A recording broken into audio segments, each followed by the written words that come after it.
306 degrees. Like when they go, Bobby Newport. Stop it. Well, actually, how can I forget his name when they're like, all right, stop Paul it. Rudd? Quit wasting time.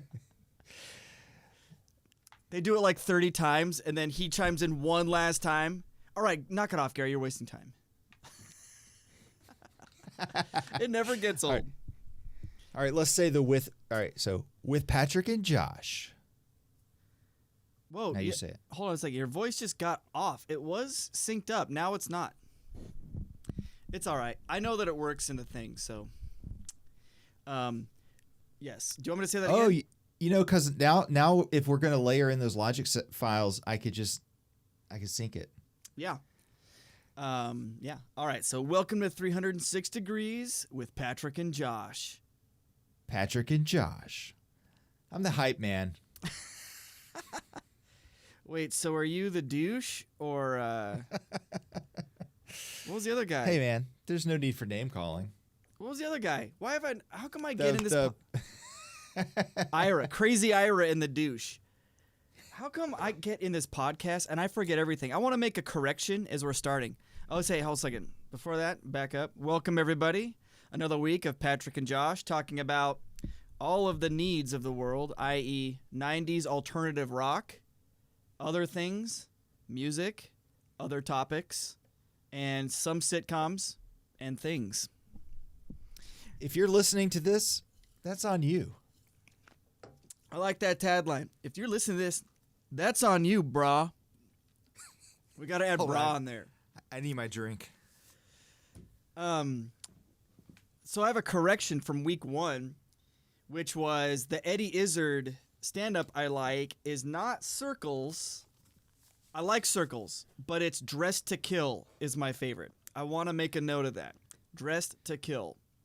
Best one. I feel very bad. As I was listening to the car, I was yelling at myself that was not actually what it was. Oh, well. What are you talking about? In week 1, we were talking about Eddie Izzard. Did you not listen? Yeah, right. And I told him, I said it was Circles, but it was actually not Circles. It was Dressed to Kill was the one that's my favorite. I think I've seen that one. That's like the only one I've seen. It's got some of his most classic bits in it, like, do you have a flag when we were colonizing the world? And they're like, they did it through the cunning use of flags. Like, we're a people. We're here.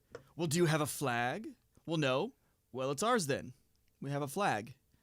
You know, that one was so good. Yes. So that's my only retraction. I don't know if we do retractions or even what that means in the podcast world, but Dax Shepard does what's he do? Fact check. He does fact check at the end. Oh, that's good. Fact check. Yeah. Fact check. Except for the problem is we're publishing these before we actually listen to it and fact check it. That's on us. That's on us, guys. It's on you whether to listen, but that's on us. Everyone listening. You know, so what's been going on, man? Well, here's something that changed once I listened to the first podcast. I forget that people might listen to this. I'm not saying they will.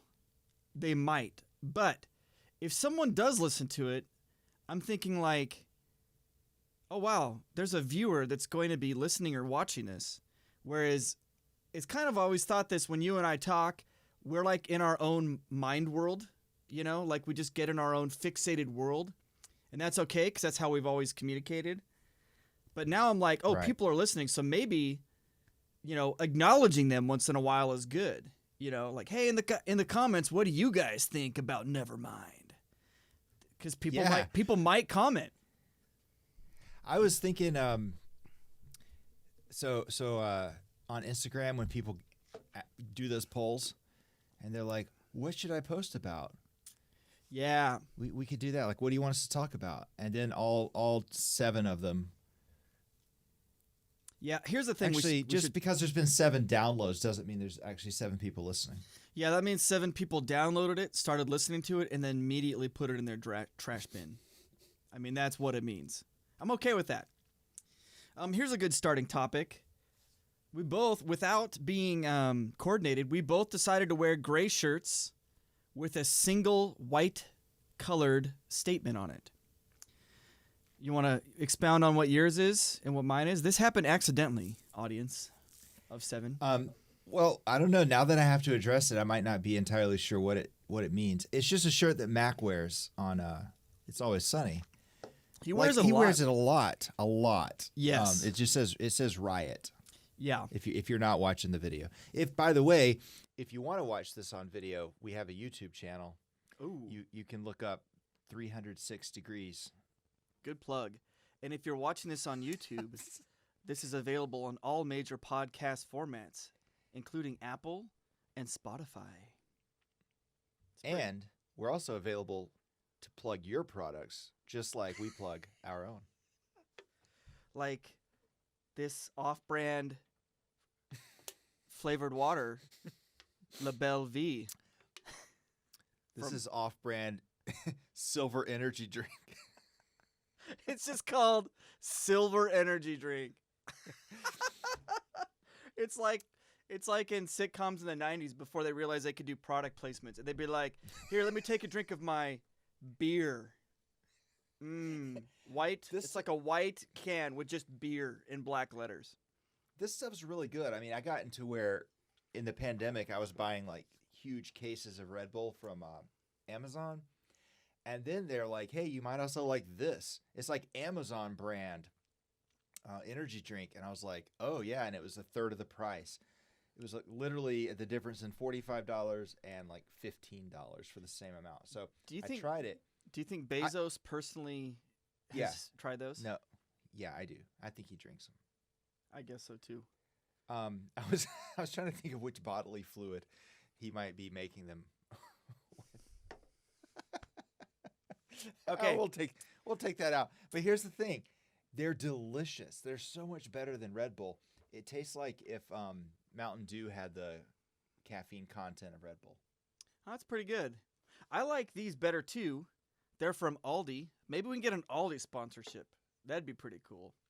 Do you have Aldis out there? Probably not. Yeah, Germans? man. You got to have a quarter. Got to have the quarter. And, that could be their slogan. Aldi's. Got to have the quarter. Because when you don't, it sucks. I've done that. Do you just hang around the front door waiting for someone to come and be like, hey, do you have a quarter? Here's the thing about, we're already on a third degree here, but there is a community like feeling when you go to Aldi, because if you're pushing your cart back and you see someone walking in, you go, hey man, you want the cart? And they go, yeah. And you hand them the cart and they just throw you a quarter. And then sometimes you're like, oh, let me give you the quarter. Like, nah, man, I'm good. And you're like, dude, thank you. 25 cents. Put that back in my car.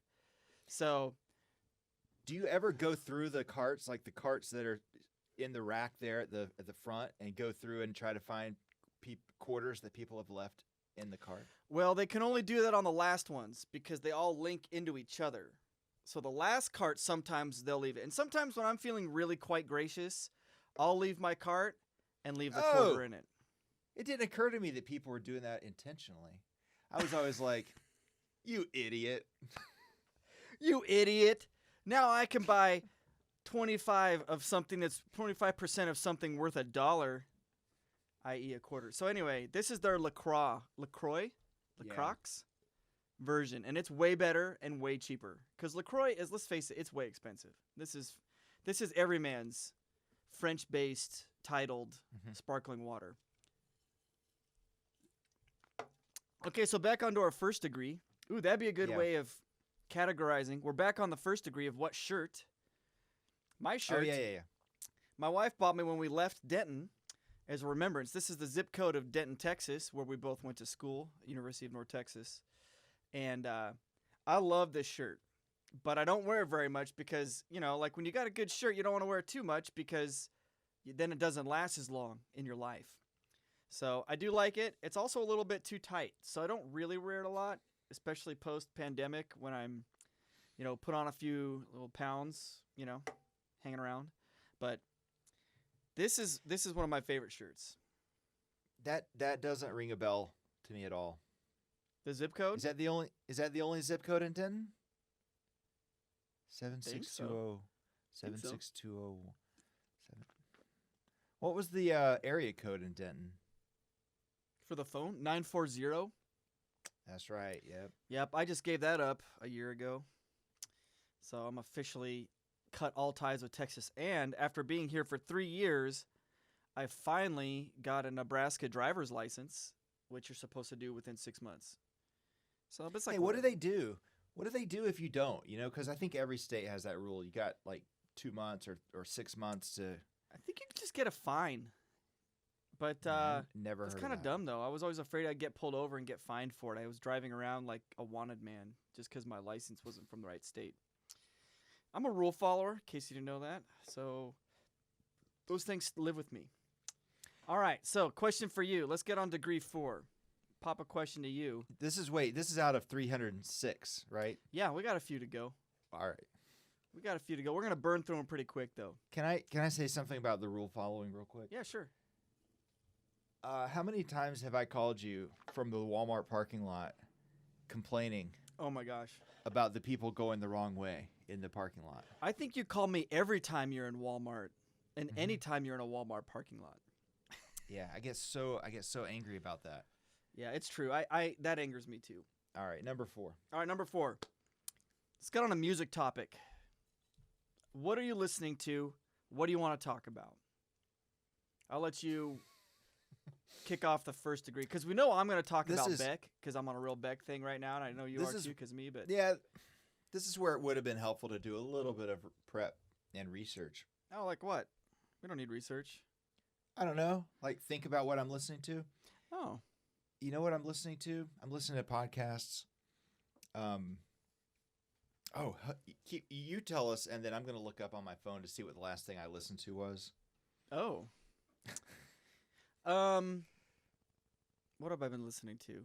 I mean, honestly, there is so much of Beck's vast catalog that I have not discovered or have put into the recesses of my mind. So I'm kind of going back through and listening to a whole bunch of Beck. Let me look on my phone. What else have I been listening to? Primarily, I've been listening to Colors and Morning Phase. They're great. Oh, when I went running the other day, I listened to Ryan Adams. Oh, we can't talk about him. I don't know much about him. Plus, he's problematic, so I don't think we can talk about him. Okay. But man, he's got some great songs. Just saying. I re-listened to Pearl Jam Versus this week Really? because I saw on one of the Facebook groups I follow something about a lyric, the opening lyric from Glorified G. It's like, I got a gun, yeah, I got 2, which I Yeah. guess was a line that the drummer said in the band. And I read about that, and most of the lyrics in that song, Eddie Vedder got just from hearing the band talk about guns, like in a rehearsal. So he's just writing down what they were saying, and that became Really? basically the lyrics of that song. That's awesome because I've been thinking about that song a lot lately. I don't know why it just keeps popping in my head. Like I just sing through the whole song. It's probably because it's weird. It's a weird song, man. Feel It's so like- manly. Well, I don't know about Feel so manly when armed.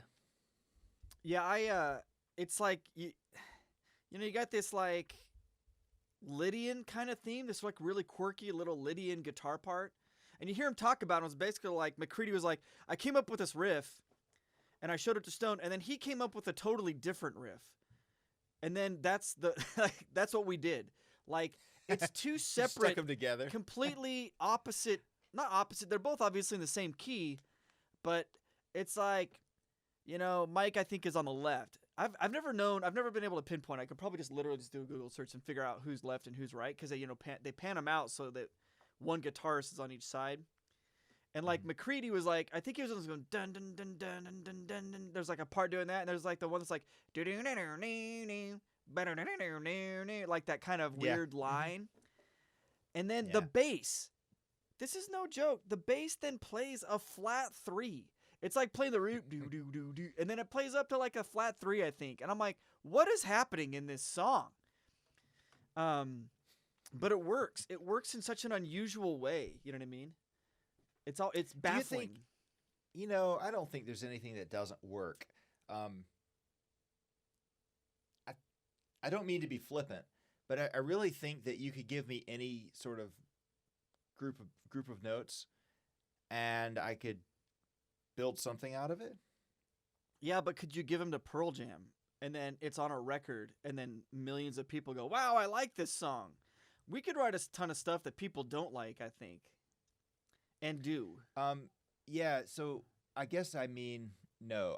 No, I don't know Pearl Jam. I mean, I could send something to them. Yeah, do it. I could DM them maybe, and Hey, guys. I don't know. Hey, here's 4 notes. Here's can, just do something with them. Anything. Just do it, man. I don't even need like a songwriting credit. I They're just wanna like- see what you do. Written by Pearl Jam. 4 notes supplied by Notes. Josh Harris. Notes by Josh.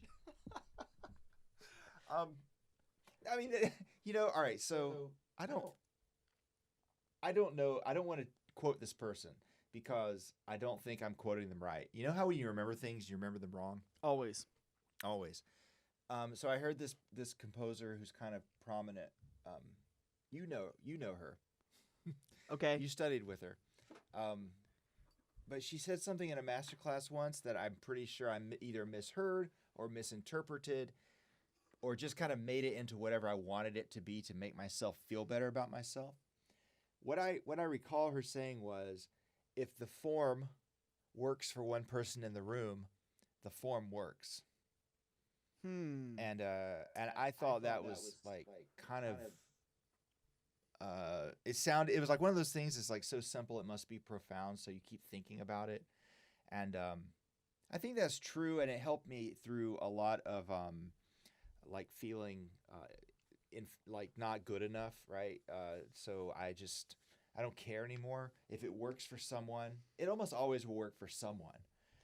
But yeah, it's not gonna work for a million people probably. The stuff that I do is not gonna be that big. but I still think it can work. I think if you give me the 4 notes, I can make something out of it that will work in the broadest sense of that word. It's funny about that era and like notes, configuration of notes is this week I was on YouTube with my kids in my living room on my Apple TV, and sometimes I'll just find random things. So I YouTubed Impulse, the improv group I was in back in North Texas.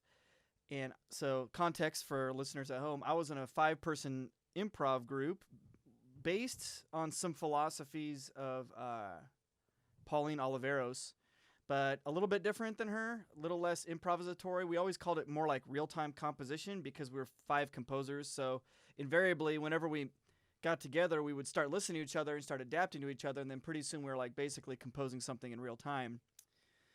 The way we interacted together. We're called Impulse. We were together for 5 years. Loved it. One of the best groups I was ever with.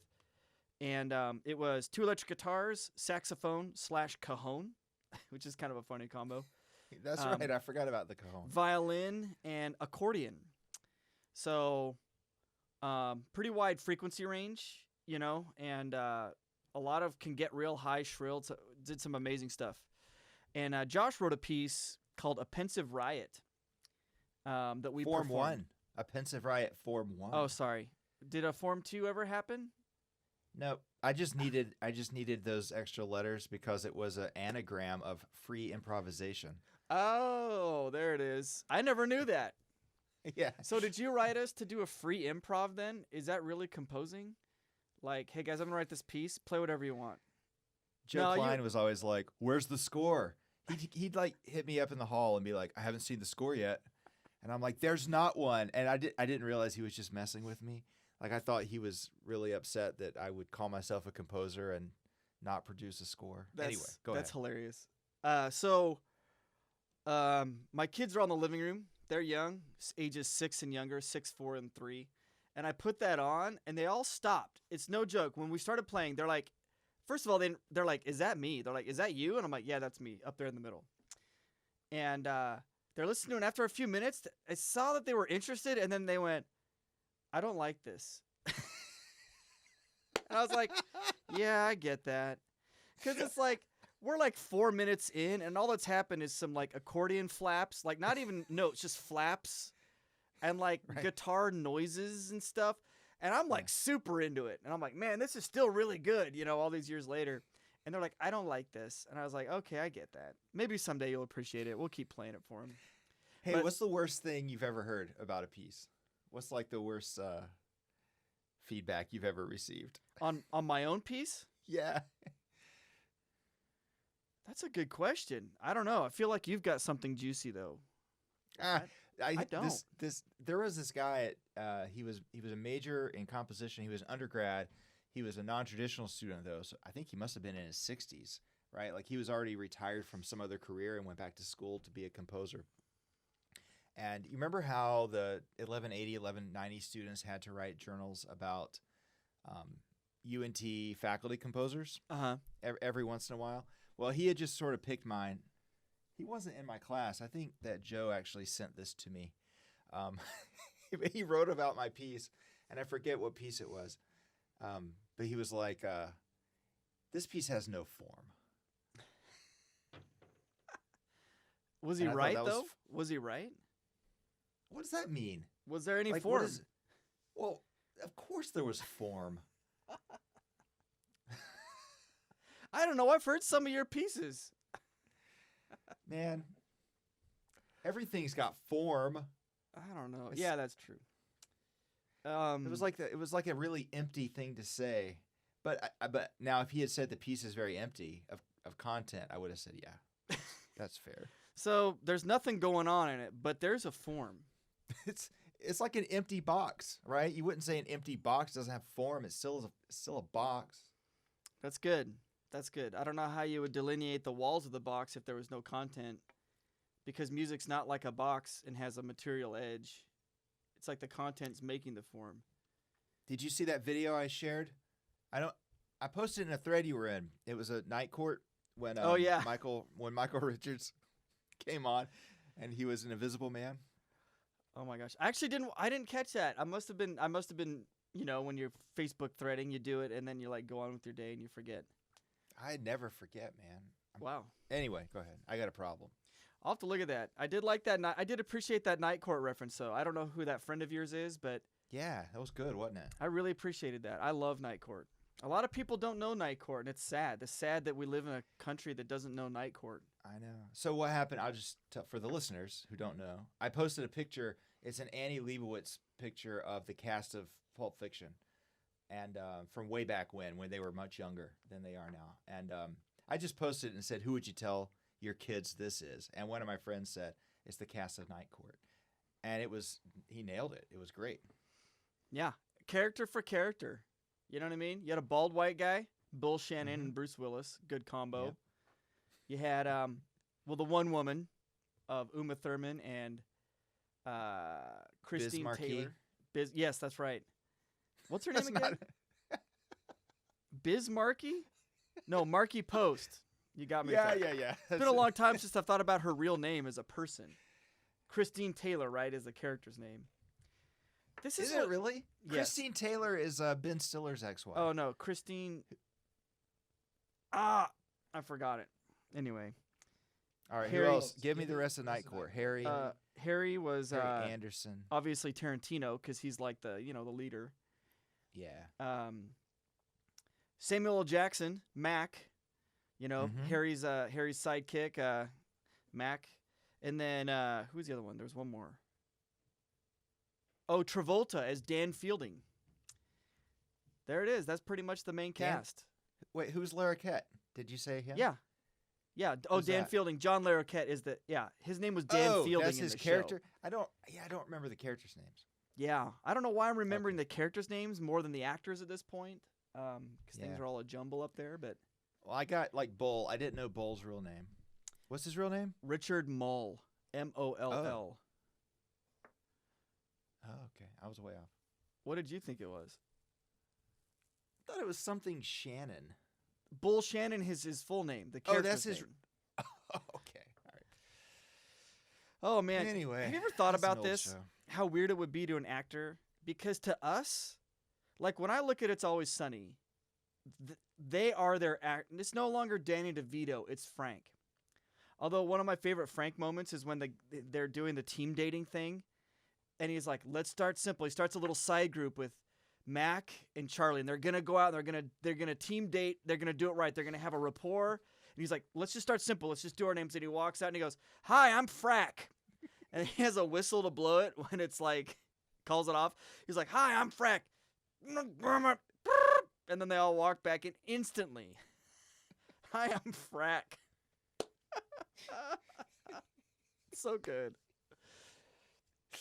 Oh my gosh. So anyway, it's like, when they're on set, I'd imagine that Rob goes to Glenn and says, "Oh, hey, Glenn." He doesn't go, "Hey, Dennis." Whereas in my mind, he is Dennis. I'd imagine there's this duality of like their character's name and like I think they really take it offense when people call him by their character's name, I guess I would too. Except for Charlie. That's true. He's got it easy. I saw Dennis in this movie at Sundance called I don't remember. This Is How It Ends or something. It was like it's about the last day on Earth because there's an asteroid coming and they know it's like going to hit at 2 a.m. and so everyone's kind of partying for their last day. But it's actually a lot more subdued than you would think. It's very funny. It's Zoe Lister-Jones. Zoe, yeah, that's her name, right? Zoe Lister-Jones, and she's like wandering through this neighborhood in Los Angeles, and she just kind of keeps encountering people. So it's kind of like the Odyssey in a way, but there's this creepy guy who keeps kind of showing up and chasing them, and it's Glenn Howerton. Oh, and it's just Dennis. Like I don't know that it matters. Like, is he stalking her like Dennis does when they were a little bit? Except he's beefier now. Like he's worked out or something. I don't know, man. Those season 2 pecs. He put on some mass. Yeah, the season 2. That one of the reoccurring jokes was Dennis popping his shirt off so he can, let the pecs out. Pop that shirt off. I'm gonna go back, show her the pecs. I just watched the one where Dennis and Mac break up. Oh my gosh. And what Dennis is complaining about Mac, and he's like, all he talks about is mass. Like putting on mass. He just wants to watch. What's that movie they keep watching over? Predator. Predator. I don't want to hear about mass. I don't want to hear about it. He's like, well, why wouldn't you? Like, it's so obvious to Mac. Well, why wouldn't you? You've got Schwarzenegger, Weathers, the body Ventura. I know. Oh my gosh, yeah. He's obsessed with that word. This is one of my favorite motives throughout the whole show, is their obsession with words. Like certain words that always pop up that they've like appropriated into their show. The thread of their whole show. Like mass. Mass. Jamming me up. Jam you up. Mashed. There's a lot of mashed. Mash it together. And whenever Frank does it, he's got this motion, mash it together, kind of a thing. Yeah. That's great. Oh, topics. Remember when they went to Crazy Ira and the Douche and the guy was doing sound effects? Yeah. And Aziz goes, "You crack me up," and whatever his name is. And then he just looked over him like, just stared at him, didn't say a word. He kind of glared at him. All right, Icetown. One of my favorite moments is still when it's just such a subtle moment in that episode, where they're in the other room talking about what a disaster Ben was, Leslie and I forgot his name. My gosh, Aziz's character. How come I can't remember his name? Tom. Yes, Tom. And they're like, what a train wreck. And then it cuts into the control room and the show's over and the douche goes up to Ben and goes, "So how do you like it?" And he's like, well, there's a lot of trucks, not too many, just, there's some. He's like, "Cool, good talking, Icetown." And then he walks out. And I say that line to people, and no one knows this. Cool, good talk. No one. Good talking, No Icetown. one knows that. I didn't even get it. And I mean, I knew when you said Icetown, I knew it was a Parks and Rec reference, but. Yeah, the douche. I was trying to do his voice. Haha, classic. I love the way they do radio. There's the NPR guy too. Oh yeah. This is Miles Davis and Duke Ellington at the same time. And let's play them at the same time. Oh yeah. That's I love that they make fun of NPR in that show. That's great. Okay. So, all right. I've been doing a thing I don't know if this is interesting. We can cut all this out if this is not interesting. I've been working on trying to get. This is interesting. I don't want to talk about it. Okay. Yeah, let's talk about something else. I don't even know. I feel this. Do you have this phenomenon during the week where you're driving along and you think of all these great things you want to say right now? Like, oh, this would be really great to say in the podcast. And then when we sit down and do the podcast, it all goes away. And then you're like, I don't remember anything that I wanted to say. Or is it just me? Like during the week, I get all these ideas, and then I think maybe we should bring that up. And then I forget. Sometimes I do. I try not to think about it too much because I'm worried. Dude, I had this girlfriend back in college. And I remember once, it was like our second date. And we were clicking. It was like we'd been on 2 days in a row. And she's like, you're just being really quiet. And I was like, I said, I'm afraid if I say everything I'm thinking, I'll run out of stuff to say. And she's like, are you serious? It's like, are you serious? And I said, yeah, because I feel like I've got a limited number of like cool things or like impressive things to say. and I don't want to get through all of them. And then what? Dude, that was such a romantic comedy thing to say. Like you look over and you go, I just don't want to talk too much because I'm afraid I might run out of things to say. And this music happens and then like the wind blows up. I mean, I appreciate you saying that was like a romantic comedy. It was really more of a George Costanza thing to say. Like when he's on the date with the waitress and he steps in a pile of manure and he starts to talk about how it's really not that bad. That word. It's man, which is good, and newer, which is good. And then after that, she said she had a boyfriend. Well, he should have saved that for later. That's a later on topic. Yeah. That's a later on topic. What I was thinking is we, in our first, I think what's funny is after listening to our first podcast, it like brought up other tangents I wanted to talk about from that in a way, or like answer a question that was asked that maybe we didn't get around to, because there's so many degrees that happen that we rarely wrap a degree up. You asked me a question of when was the first time you heard Nevermind, right? Like this iconic song. And you said that your gymnasium turned into the Nevermind video, basically, like a dance. And I was thinking about that because I was like, I wonder how many songs or media or experiences that are like entertainment based or art based that you remember the first time of. Like how many of those stick out in your mind?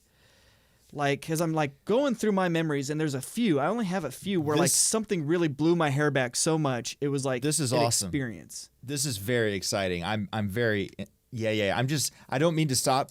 But I just want to say this is awesome. Let's keep going. Okay, great. Good comment. You're the color guy or the hype guy. I'm going to hype up this new degree. So I'm going to tell you mine. Probably one of the most influential moments of my life happened in 7th grade. And I'm going to do the whole context. I was a 7th grader. I'm from a real small town. So I played trombone growing up and I was a good musician. So in 7th grade, I was actually in the high school jazz band. Me and a friend of mine. We were two 7th graders. He played trumpet. I played trombone. We were in the high school jazz band, which was kind of fun. You're hanging out with older kids. You're seen less like a kid and more like a high school kid or whatever. And so we're driving from my town to this jazz night midweek, like a Tuesday night. And it's just where all of these small towns, we would all go to one like gymnasium and we would all do a jazz set. We all did jazz bands. And we would all play like 3 songs and the next band would come out. We'd all listen to each other. It wasn't a competition or anything. It was just for fun. So we're driving down. At this point, I listened to pretty much what all my friends had listened to, which was like country music and or R&B. Those were like the records or the CDs I owned at that point. Did not listen to rock. How old were you? 7th grade. Like 13. Country and R&B. This is your background. I didn't know. Okay. That's good. The early 90s, man. It was like I had Shy. Remember the R&B band Shy? No. I had that record. I also had all my friends had country. I never actually bought a country record, but that was like the world I lived in. But you knew like Alan Jackson and all of them. Yes. Yeah. On the radio all the time. So we're driving down there, and my friend Sean, he's 3 years older than me. He ended up being one of my really good friends. He lived a few blocks from me. He was in my sister's class, and I always thought he was like the coolest guy. And he puts a pair of headphones on my head. He goes, listen to this. It was kind of like your Nevermind with the tape. Like, put this on. It was like he put it on. He's like, listen to this. And you know, growing up, you hear the names of metal bands, and in a way, you're kind of scared of them. Like, because they represent this, like, seedy element. You know what I mean? Yeah, devil worshippers. And, yes. You know, drugs and, totally. And you're like, oh my gosh. So he puts Metallica, the Unforgiven on. Track 4 off the Black Album. Wow. It starts off with either this trombone or like truck horn sound going, and it's like this classical guitar playing an A minor chord, and then this little snare going, and like the guitar melody comes in, and I was like, what am I listening to right now? And it just, like, I couldn't get enough. It was like a music I'd never experienced before.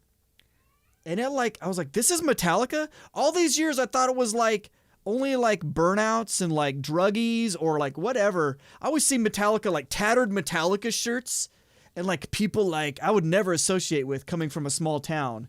Tattoos and body piercings. Yeah. And I hear this and it feels like deep, like deeper than any of the music I was listening to. There's a depth to it.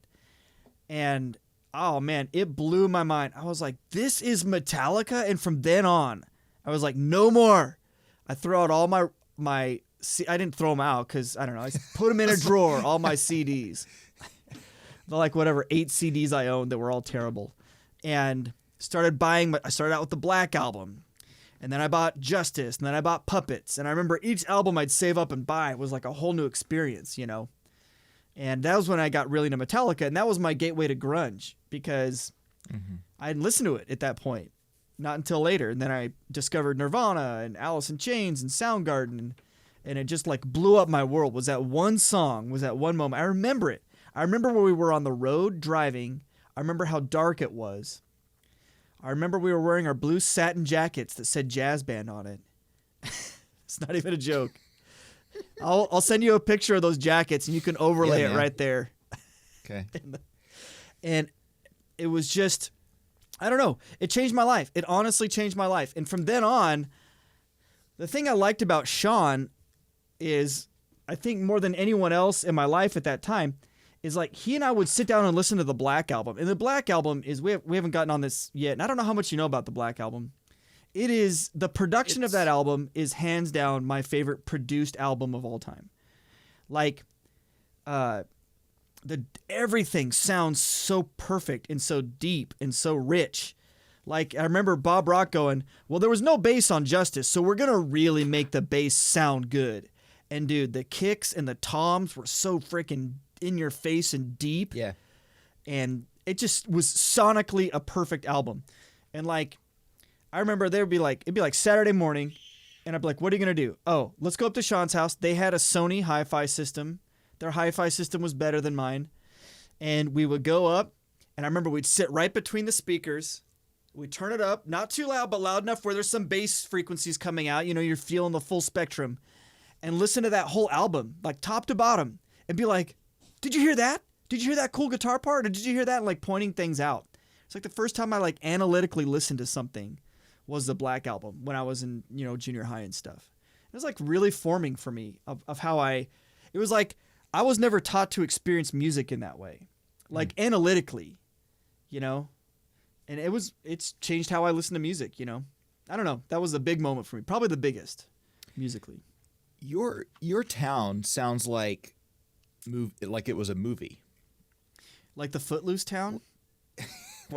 Well, yeah. I mean, just like this town where the bands get together and play in a gym. I feel like in my town we wanted something like that. We knew it from movies, but it didn't really exist. I don't know how to explain it. I feel like when you watch movies, you see something like a culture from out west. I feel like there's more of a Western vibe in movies. What do you mean West? Like Western, like the Old Like- West? like a equating of America with the West, like cowboys, big open spaces, even like California. I just think, I don't know. I feel like generic Hollywood movies are always based in California, or they go out into the desert around LA to film. I don't know. No one films where I grew up. You know what one movie was filmed in Spokane, Washington? Vision Quest. Do you remember that movie? Is that a Dan Harmon movie? I think he's not old No. enough because this came out in like 84, I think, or 86. It was basically the story of this high school kid played by Matthew Modine who was too small to wrestle, but he wanted to wrestle. So his friends, like, who's Native Americans, like, you need to go on a vision quest.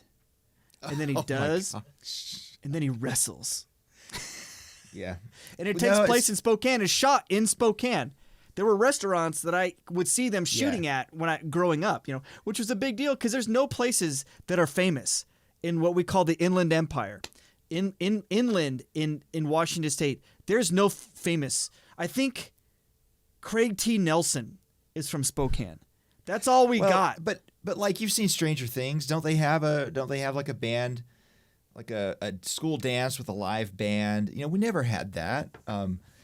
I know that's not what you're talking about, but there's just a vibe like of being a teenager and coming of age in America that when you talk about your childhood and your town, it feels more like that for some reason. Oh, okay. I see where you're going now. I agree. Even though if you ask anyone from my towns or any of the other small towns associated with my town, I think that we look back at it, and here's the thing. When you're raised in a town that small, it's like you don't know there's anything else. You assume everyone else's high school experience is like yours. Yeah. And except for what you see on TV. A few times, this is actually, I don't know, take it or leave it, but like on Martin Luther King Day or whatever, we would go up to a city in Spokane, a school in Spokane where there was diversity, and experience a day in a large school, you know what I mean? And in an urban environment. And I always felt like weird. I'd always mess with them though, because they would ask us questions like, well, what do you do for fun? I was like, I don't know. We have lots of horses and stuff and cows. We just play with those.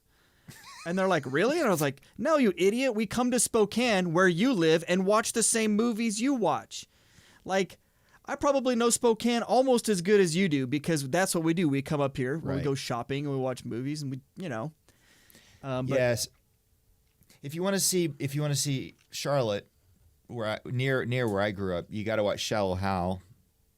Remember that one? Yeah, I remember that. Was that Jack Black? That's Jack Black. And who else was in that? Was it Gwyneth Paltrow? Oh, that's right. I think it was. Yeah. Anyway, yeah, that. And also, have you ever seen this movie called Junebug? No. It's an indie film, early 2000s. It was like Amy Adams' first movie, I think. But that was actually filmed in my hometown. Really? Yeah. That's pretty sweet. Oh, one more. Claim to fame for the Inland Empire. Remember that movie Toys with Robin Williams? Yeah. Do you know that scene where they're driving out to their like secret lab or secret toys place? Oh, no, I didn't watch it. Oh, you don't. Well, anyway, it's pretty famous. If you watch the trailer, it's even in the trailer, I think. Okay. All right. They have this like house out in the middle of nowhere, right? And he's driving through these wheat fields. But it's weird because like it's the wheat fields were still green, so it's like grass about that tall, all green, rolling hills. And what's unusual is they paved a road, like a blacktop road that the car drives on. So it's this kind of like weird thing where you're in nature and it's weird field and then just this car lane, right? Driving through it.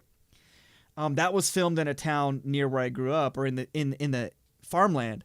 But that road just stayed there. They actually paved whatever road it was they did for that, however much far. So in the middle of this wheat field is just this one paved part that they just left there. But that's it. That's pretty much it. I don't think there's any more. That's the thing. There's just not a lot of interest in the region I'm from.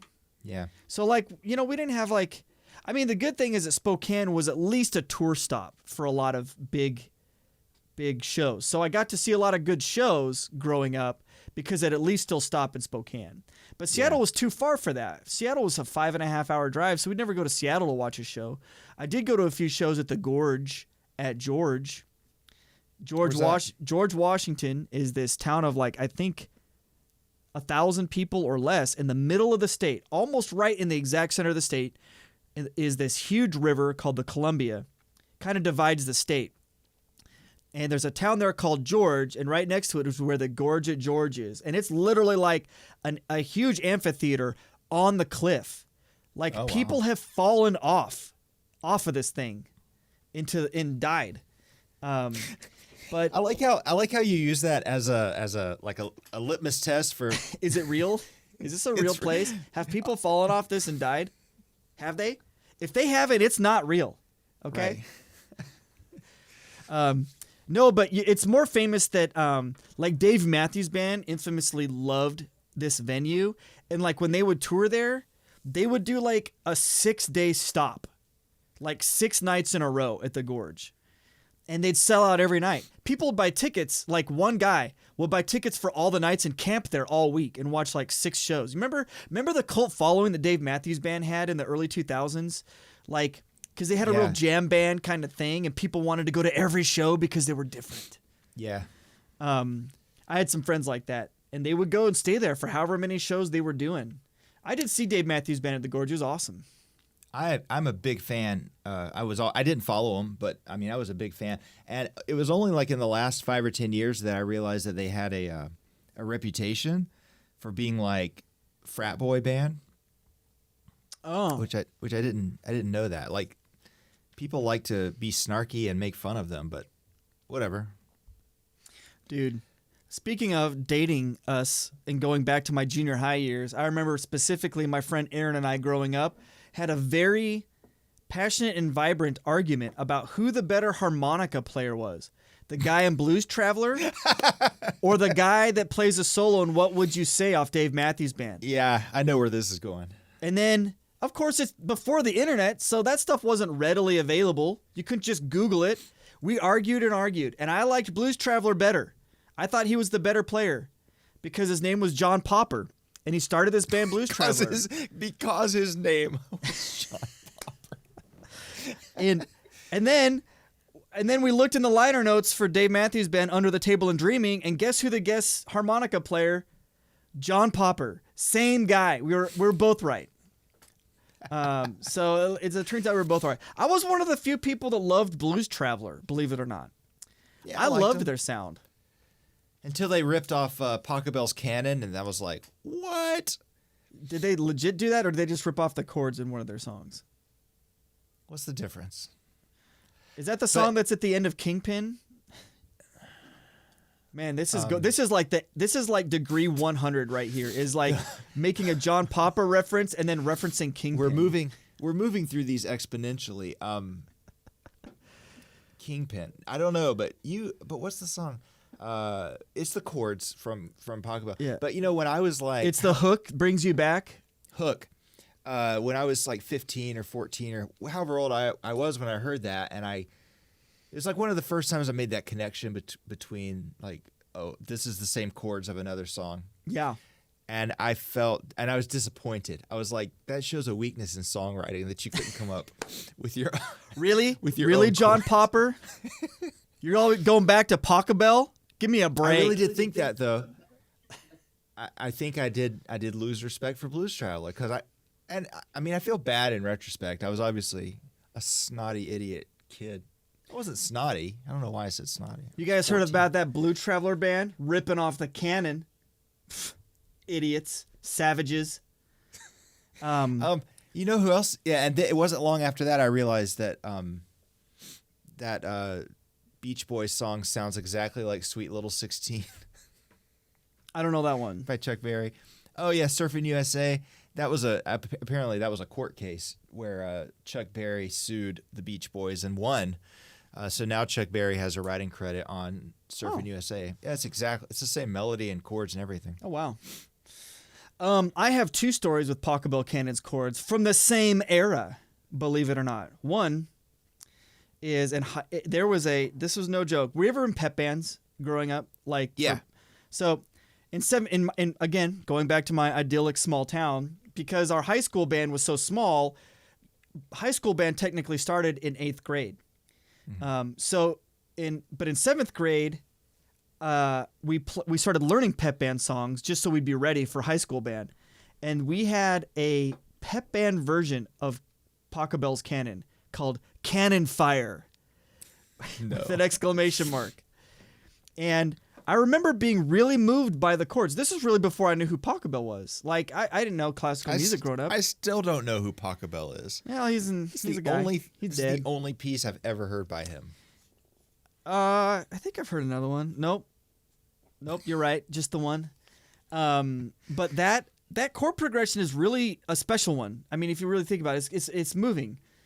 If you take it out of the context of that, it's a very cool progression. I remember being like, this is the coolest. And there was a trombone feature in it, like a solo. And I remember one day in my band room coming in at lunch, and my band teacher, and she helped me practice that, count through it, and like get through all the rhythms right. And I got it. And it was an amazing moment. Second one, 8th grade. You want to talk about ripping off the canon? How about a very famous mainstream punk band called Green Day with Basket Case? Oh. It's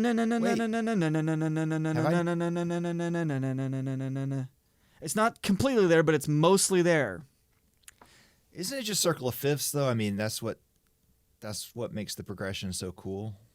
No, sorry, not circle of fifths. Dang it, this is the second time. It's just a sequence. It's that like C to G, then 80. Well, I'm looking at. Yeah. You know what? I know. Let's go back and start this. I mean, it's called canon in D, so at least give him the satisfaction of being in the same key, and not dumb it all down for us and put it in C. You know what I mean? I have a PhD. I know. In C. Everything's in C. In my dissertation defense, no, it was my qual's defense. They literally asked me, "What key is Parsifal in?" And I was like, "What kind of a question is that? Like this 5-hour opera? What key is it in?" And then she's like, "Do you want to see the score?" I was like, "Sure." So she slides it over. So I'm like, "Well, I guess I'll just pick whatever key the very first one is, right? Because that's probably the key." So I opened it and it was 5 flats, and I just go, "Oh, D flat." Nope, it was B flat minor. And they're like, "Get out of here!" But they still pass me. I mean, you want to talk about grade inflation? They'll just pass anyone that pays the tuition, man. All right. Anyway, my point is, it's a descending fourth, and then a step up, and then another descending fourth, and then a step up, and then another descending fourth. Oh, got it. It's that sequence. Yeah. And then it goes 4/5 at the end. Yeah. Hey, sequences are awesome, and he got out right at the right time. You know, after 3 and done. He'd never do anything more than 3 times. Rule of threes. Rule of threes. It's a thing. Yeah, that is so funny. So anyway, let's take a couple degrees back here.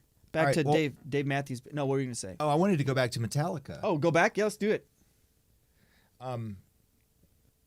So that was also the first Metallica album I knew, was the Black Album, because it was getting lots of play on MTV, right? It was like I think it was the first maybe top 40 hit that they had. Mm-hmm. I don't know. I mean, I would encounter people who were big fans, and they would talk about Puppets or Master.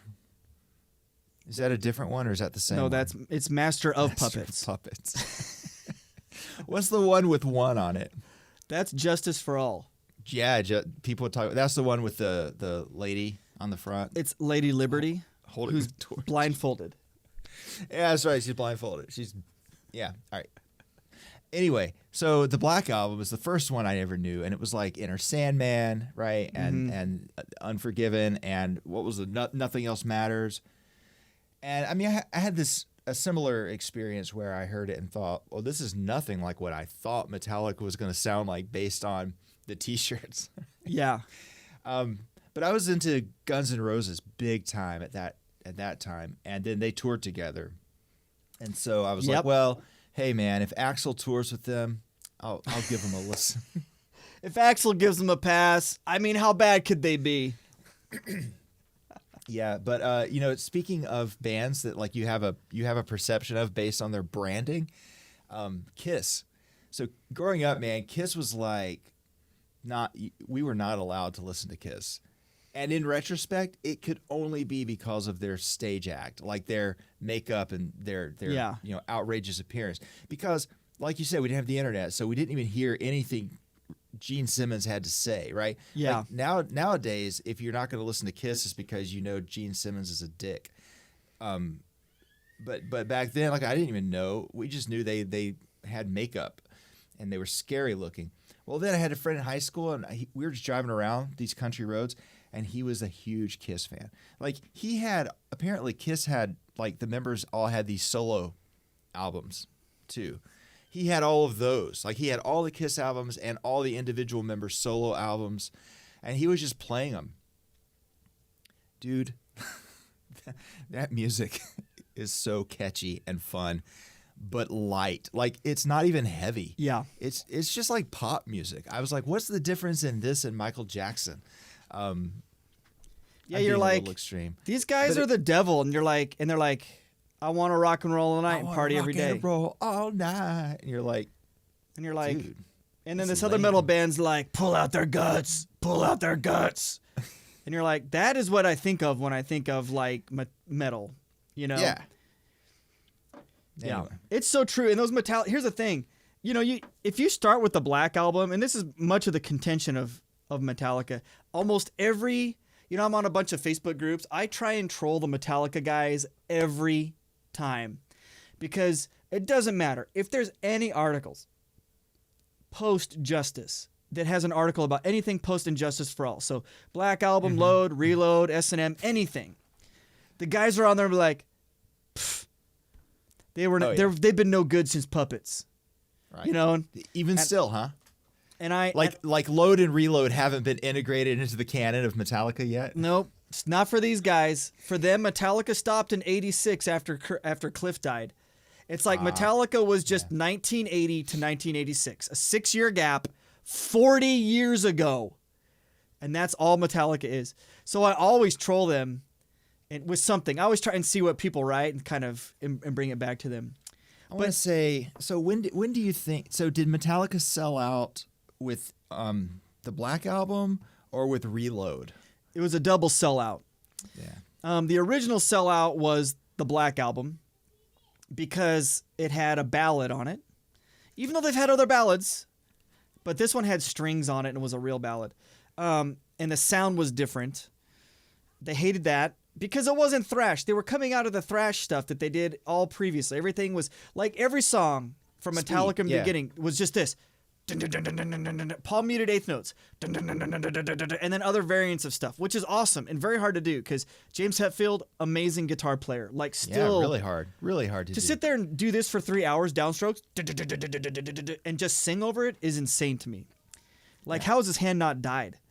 So they did that, and then you get to the Black Album, and it's like more thought out, smaller forms, radio friendly, because Justice, everything sprawled out into these huge 6-8 minute songs, and they were like, we can't even remember these songs, so let's dial it back. And they got Bob Rock in there, who produced Motley Crue, Dr. Feelgood, and they like the drum sound on Dr. Feelgood, which, if you listen to Dr. Feelgood, the drums do sound freaking baller on it, to date that term. So then I don't know why I have a wooden spoon in my hand, I just do. It's just life. Yeah, if you're listening on a podcast platform, Patrick's holding a spoon, And it's chewed off on one end because of my dog. Oh wow, that's a weapon, man. That's a shiv. It's probably why I have it, because my kids would stab each other with it, kill them. So I kind of like when I'm talking, I like have some now hands that I'm fiddling with. I don't know why. Yeah.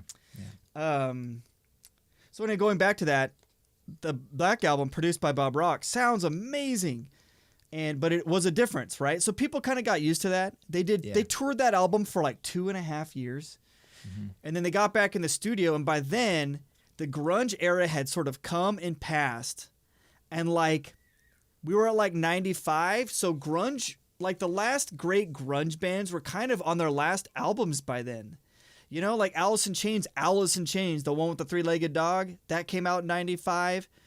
So that was really their last album. Yeah, it had peaked. It was, yeah. And then 95 or 96. We're almost to like 7 Mary 3. Yeah, exactly. By the time you get to 96, you get all the other bands that I still love and would, still listen to. I love 7 Mary 3. I heard them live at a street festival in Charlotte, and they were amazing, dude. Yeah. I'm just. Did they just play Cumbersome over and over? No, that's what I liked about them is that they were playing other stuff and it sounded good. I got tired of that one song over and over. Oh, I love it, dude. That's such an iconic opening of a song, though. F sharp major chord, bow, bow, bow. Anyway, so they were on the way out by then, and that's when they decided to change up their tactic, and they went to more of this sort of bluesy, rhythm and bluesy kind of, but meets metal kind of grindy thing. They all cut their hair. They were wearing ultra stylized leather jackets with like eyeshadow and stuff, and like people are like, "What?" I'll tell you what though, I think that I would put Load up there as one of my favorite albums. I think my top 3 are probably Black Album, Load. No, I don't know if I can do this. Justice, Puppets. Don't hurt yourself. But Load is still, it's like I listen to it now and it sounds great. And the songs are interesting and there's a lot of good songs on it. I've never heard it. Listen to it all the way, top to bottom.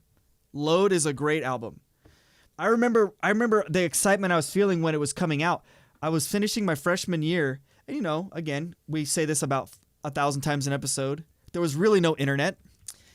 And you didn't know when like a band, you'd start to hear on the radio stations like Metallica's finishing up their album now. It's going to be played on Z-Rock, 103.9 Z-Rock. And you're getting excited. And I remember driving home one day from Spokane and 103.9 Z-Rock just goes, "All right, you've waited for it. Here's the first single off Metallica's new album, Until It Sleeps." And I was like, what? And I remember being like, is this happening? Is this really? Because remember, I got into them late. I never heard a new album. Like, there was such a gap between the Black Album and Load that I got the Black Album and then back cataloged everything and then didn't get anything new. And I was like, I didn't know what to make of it. I was like, this is different, And then I remember the day where the album came out. As soon as school was done, my friend and I drove to Pullman, which is where Washington State University is, the nearest place with a mall. They would have a CD. I mean, it was like school ended. We got in the van. We drove there. We bought it. Drove home as fast as we could because we didn't have a CD player in his old van. And put it on my hi-fi system and cranked it up and was like, oh my gosh, this is happening. This is a new Metallica album I'm experiencing. And I loved it, man. Still love it to this day. 25 years later. Anyway. All right. But here's a good question because my story about Nirvana was like 6th or 7th grade. Your story about Metallica was 7th grade. It gets harder. The older I get, the harder it gets for me to have experiences like that. Absolutely. And I kind of have to try harder. I have to, like, if someone recommends, like you just recommended an album I should listen to, right? And you do this from time to time. You're like, listen to Beck, listen to this. And my first instinct is just to go, oh, like that sounds so hard. I would much rather listen to something I already know.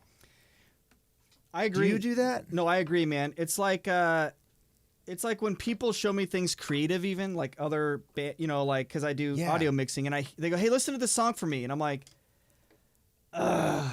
And you listen to like a 4-minute song, and it feels like an hour, And then you're like, "Hey, can you listen to my whole album that I just mixed?" And they're like, "No, I'm not going to listen to any of this." And you're like, "Okay, I get it, because it's hard for me to get through 4 minutes of whatever." And it's true though, because like I was thinking about that. It is the older you get, the harder it is to consume new media. It feels like it's much more of a chore. And I think what it is also I think you're more prone to judge it quicker and move on. Oh, that's a good point. Like you play and you're like, okay, this is my cup of tea. Like after like 5 seconds, Yeah. And So the last album that I listened to that I really loved was an album, a collaboration between St. Vincent and David Byrne, and I forget the name of the album, but it's great. Like I listened to it maybe 5 or 6 times in 1 week. I just played it over and over in the car, and then I was like, I guess I love David Byrne now. And I never had been a Talking Heads fan. I always thought his style was a little bit stylized and forced, and I wasn't into it. And so I was like, I'm going to go listen to David Byrne now. And so he's got that new American. Do you know what I'm talking about on Broadway? No. He's got a show on Broadway, American Utopia. Dang it, that's what it's called. And so it's on HBO. You can watch the whole thing. And so I watched like 20 minutes of it, and I appreciated it and I enjoyed it, but I also stopped. I turned it off. I was like, okay, I think I get it. it's like it does that with everything though. Like my friend Joel was telling me about this comedian named Nate Bargatze, who does like the sort of deadpan thing. Yeah. And he loves them. I'm like, okay, all right. So I get on Netflix, I start watching a special, and I think I watched the whole thing. I think I mustered up the energy to watch it. I was like, hey, this is pretty good. I liked it. And then what happened was though, is then on Facebook, like there's like the video tab that just brings up Right. videos based on Yeah. other stuff you've whatever watched. Mine's basically sport, like baseball, honest trailers, and then like comedians, and then also like heavy metal hard rock clips. So, but his clips kept coming up on there. I don't know if they were listening to me watch his special and then Facebook knew. Yeah. So I kept watching these clips, like little clips, snippets of different things, and I'd be like, oh, this is pretty funny. And then I started to really like it. It's like, hey, I really like Nate Bargatze. I like what he says. And then I rewatched the special again, and it was way funnier. Yeah. I was like, oh man, I love this. And I'm like, now I'm seeking out other stuff, and he's got another special coming to Netflix in March, and I'm like, oh, I can't wait, So I think there's definitely something about, like, It took me like 3 tries to get into John Mulaney. yes, same. And then once I got through one, and then it blew me away, and I had to go watch everything he's made and listen, because he's got a couple of albums I think on like iTunes that aren't on Netflix. And I love everything he's done. Yeah, the one that I just watched this clip. And this is the thing, I think what helps though is these social media clips.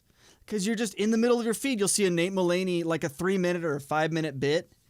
And you're like, oh, you click it and you're like, oh man, he's so funny. I got to get back and watch his whole special again, like that kind of thing. He had one on him and his friend playing that song on the jukebox 21 times. Yes. Tom Jones. Yeah. It's not unusual. No, it wasn't that. It was, What's Up, Pussycat? What's Up, Pussycat? It is the most annoying song in history. But then in the story, they snuck in one That's right. of the other songs.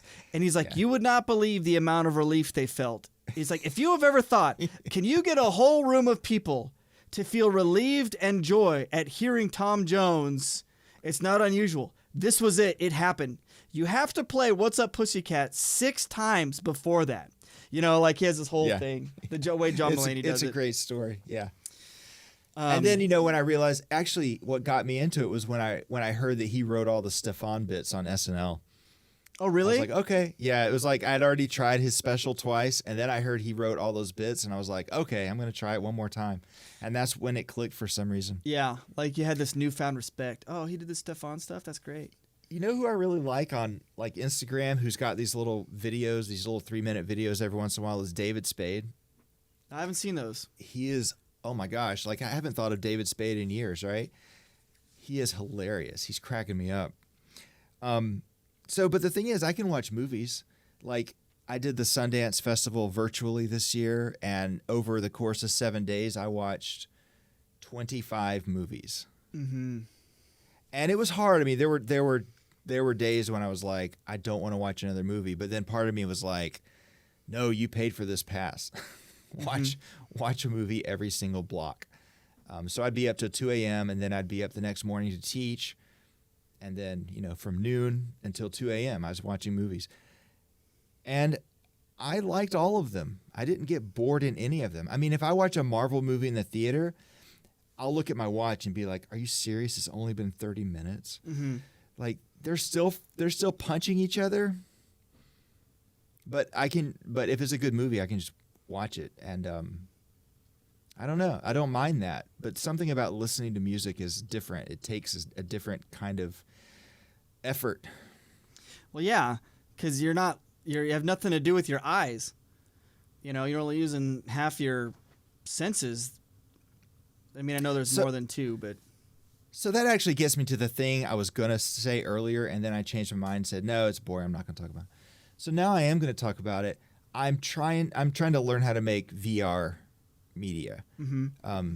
So video and three-dimensional audio with ambisonics. And right now I'm just trying to learn the technology and learn how to make everything work with each other. And then what I'd like to do is record some music and mix it for VR.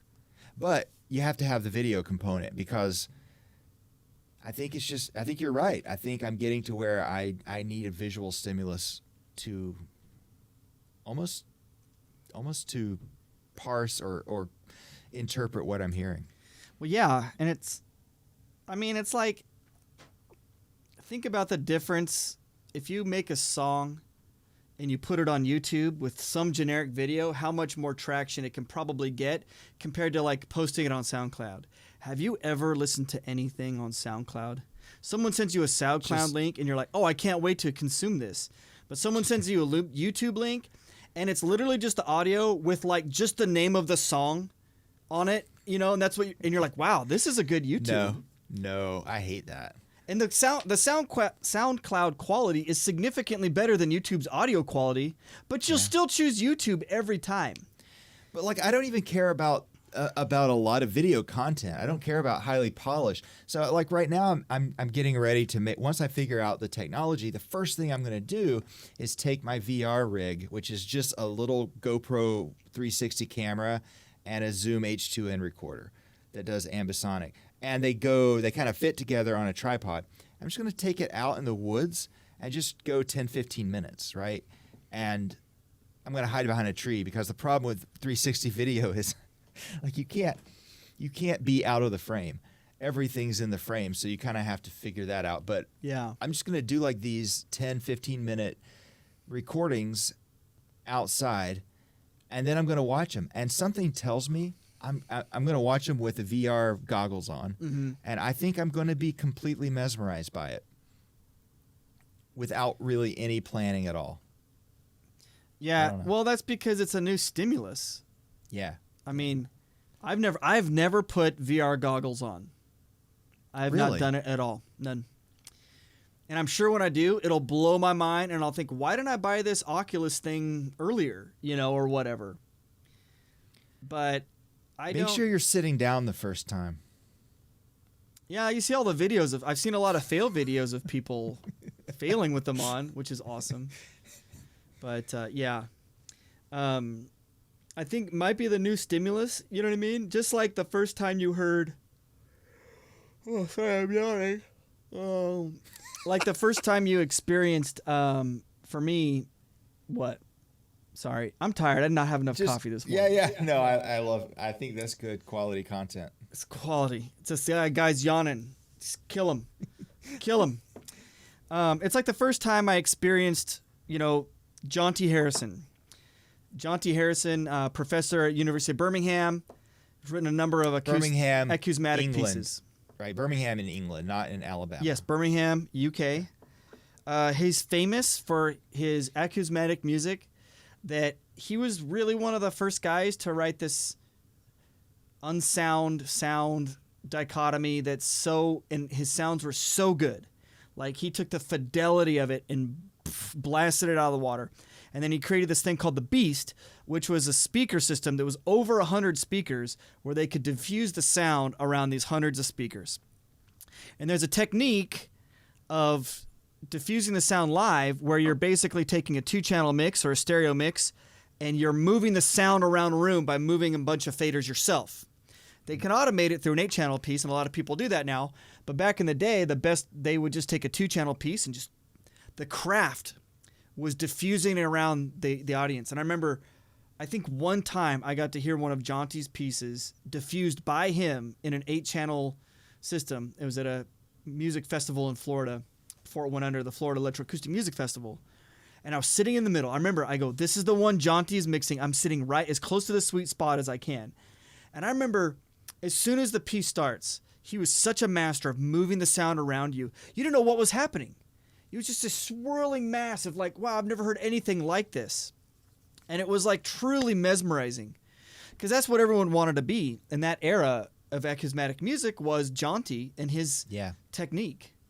And it was mesmerizing, and it was everything. It was complete. And I think that's the thing with VR is like, okay, great. Now you've experienced it. Now you want to create in that medium. What are you going to say through that medium? Because the medium can't support the medium supports what your message is, not the other way around. You know, you have to use the medium to say something, or it's just the media is amazing and you're not really contributing. Right. So the first step, I think the first step for me is I'm kind of scaffolding this, right? Because I got to learn the tech. Then I got to get a sense of what happens when you make these recordings. And then I think what I'll probably start doing is recording sounds and then placing them in the 3D space. That'll be the next step. So I mean, I'm up against this problem right now where I envisioned that I would create an ambisonic 3D and aural environment, and then I could move in it. And so if I hear something come out of the right speaker, and then I turn to look at the right speaker, now I'm going to hear it coming from the front. Right? Yeah. But in practice, at least where I'm at so far, that's not how it works. So there's another piece, and I'm getting through that. And maybe on a future podcast, I'll tell you I have figured it out. Dude, I'd love to know about that. I don't know anything about that stuff. So for me, sound is always 3-dimensional. Yeah. Because it comes out of speakers in 3D space. Just kidding. I don't know. That was a dumb way of saying that. That was awesome. All right. So, okay. It's a good place to wrap up. With some profundity. You think? With some profundity. Okay. So to our listeners, if you have any questions or comments, leave them in the thread or comment below. If it's a YouTube video, can they comment on other things? Should I enable them then? Oh, definitely. I want to know what people have to say about the useless things we have to say. All 7 people. I want to add to my collection of bad reviews. Like you're gonna get on there and write something? Oh, you mean people? You mean just the people one are gonna be like, this podcast has no form. That's true. I hope that guy hears this, knows it's him, and just writes that exact statement. This podcast has no form. It would be, honestly, then we'd have to change our name to 360 degrees and close that circle. But until then, we're still at 306. Unfortunately, we never wrap it up. Yeah, let's not wrap it up. All right, well. All right. Let's do it.